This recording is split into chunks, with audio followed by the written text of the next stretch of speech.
आजचा मुख्य मुद्दा नशामुक्तीचा आहे। आम्ही ज्याला कॉलेजला होतो त्यावेळेला कधी सिगरेट ओढायचं झालं का आमच्या सहकाऱ्यांना ते कुठेतरी अंधारात जाऊन कुठेतरी लपून सिगरेट ओढायला लागेल। आता कॉलेजच्या बाहेर सर्व म्हणजे त्यावेळेला तरुणच होते, आजच्या तरुणीसुद्धा मागे राहिलेल्या नाहीत। माणसाचं स्वातंत्र्याचा अर्थ स्वैराचार नाही, स्वातंत्र्य याचा अर्थ आपल्यावर अधिक बंधनं घातली पाहिजेत आणि जेणेकरून नशामुक्ती म्हणजे दुर्दैवानं म्हणा दारू पिण्याच्या खात्याचा मी 10 वर्ष मंत्री, मगाशी देवेंद्रजींना 10 वर्ष मंत्री होतो, आज महाराष्ट्रामध्ये दारू पिण्याच्या खात्याचा कोणीच मंत्री राहिलेला नाही। आणि ह्या खात्याची प्रगती सांगणं म्हणजे ते स्वतःला दूषण लावून घेण्यासारखं असतं।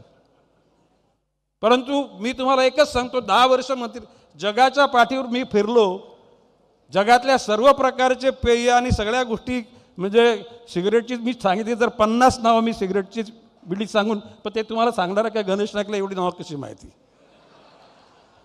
परंतु माझं म्हणणं की माणसाने मनाशी बाळगलेली ध्येय पूर्णत्वाला जातात, त्याच्यातून जी किंवा ती करताना जी नशा येते ना ती खरी नशा असते। ह्या नशात सिगरेट, दारू, बियर, रम, जिन, विस्की ह्या सगळ्या बकवास आहेत।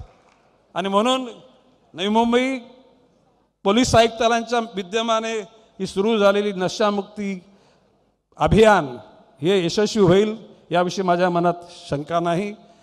मी बारंबे साहेबांना बोललो की आपली APMC एक कृषी उत्पन्न बाजार समिती ती भाजीच्या ट्रकमधून किंवा फलांच्या ट्रकमधून किंवा कांदा बटाट्यामधून ते नशा येत नाही, परंतु अन्नधान्य आणि मसाल्याच्या माध्यमातून येणाऱ्या ट्रक ह्या APMC मध्ये त्याच्यातून तो म्हणजे अफीम, चरस, गांजा तिथे येत असतो। आणि सुदैवानं शिंदे नावाचे पोलीस इन्स्पेक्टरची बारंबे साहेबांनी नेमणूक केली, he is also alert.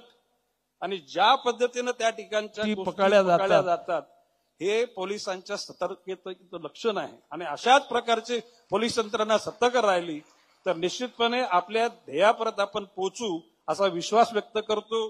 John Abram यांनी अँबॅसेडर होण्याचं म्हणजे नवी मुंबईला सगळे अँबॅसेडर बेस्ट भेटतात, ऐकला का? स्वच्छतेच्या अभियानासाठी, नशामुक्तीसाठी, महिलांना सबलीकरण करण्यासाठी जे जे अँबॅसेडर भेटले त्या लोकांनी मनपूर्वक त्या ठिकाणी योगदान दिलेलं आहे, त्या सर्वांना सुद्धा धन्यवाद देतो।